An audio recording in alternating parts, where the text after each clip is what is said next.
કાળિયાર ધામ તેવી રસિયા ધરા બોટાદમાં આવેલ શ્રી એમડી શાહ વિદ્યાલયના 12 આર્ટ્સમાં અભ્યાસ કરતી આ આહલગામા પ્રગતિના આપ સર્વને નમસ્કાર. ઉદ્યરે તાત મનાત્માનમ નાત્માનમ વસાધેતમ આત્મૈવ યાત્માનો બંધુર અમૈવ રૂપી રાત્મ.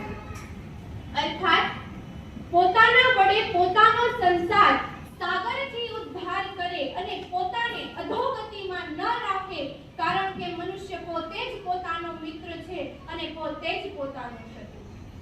તું ઉદ્ધારક તારો એ એવું સૂચવે છે કે પોતાની અંદર રહેલી ઉર્જાનો ઉપયોગ જીવનમાં ઘણા બધા સારા કાર્યો માટે થઈ શકે છે.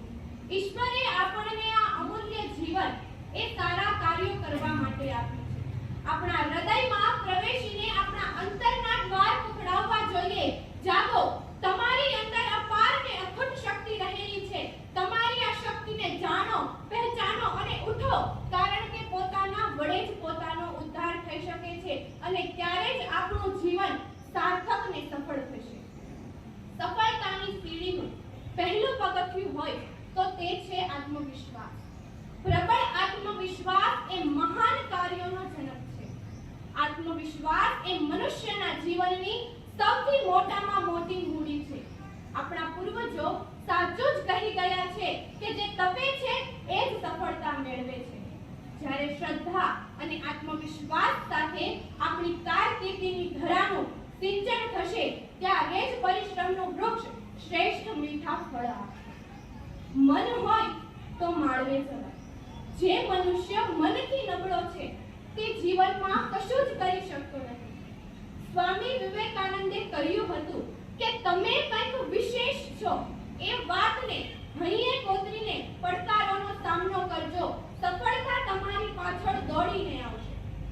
કોઈ પણ કાર્યમાં મુશ્કેલી તો હોય જ, અને આવી મુશ્કેલી જો આવી પડે તો ડરવું નહીં, કારણ કે કદમ અસ્થિર હોય તેને કદી રસ્તો નથી જડતો અને અડગ મનના મુસાફિરને હિમાલય પણ નથી નડતો. મનુષ્ય પોતે જ પોતાનો ભાગ્ય વિધાતા છે. કવિ રાજેન્દ્ર શાહના શબ્દોમાં કહું તો આપણા ઘડવૈયા બાંધો આપણે. સતત મહેનત કરવા વાળા માટે અશક્ય જેવું કશું હોતું જ નથી. નેપોલિયને સ્પષ્ટ શબ્દોમાં કહ્યું હતું કે અશક્ય શબ્દ મારા શબ્દકોશમાં છે જ નહીં. Nothing is impossible in the world. Shrimad Bhagavad ગીતામાં કહેવામાં આવ્યું છે કે પહેલા કામ કર અને પછી હાથ માર તો મદદ તૈયાર છે. ભગવાન તારી માટે કામ નહીં કરે, પણ ભગવાન તારી સાથે કામ કરશે. લડવું તો વ્યક્તિએ પોતે જ પડશે.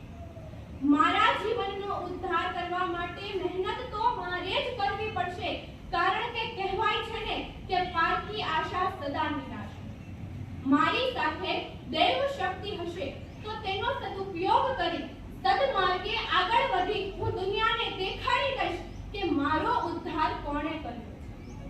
મારા જ હાથ, પગ અને મગજનો ઉપયોગ કરી હું સફળતાના શિખરો સર કરી બતાવીશ.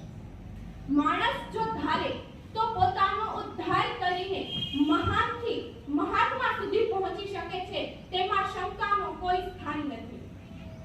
પરંતુ આજનો માનવી એ પોતાનો ઉદ્ધાર ગીતામાં શોધવાને બદલે ગૂગલમાં શોધી રહ્યો છે, તે ખરેખર દુઃખની વાત છે.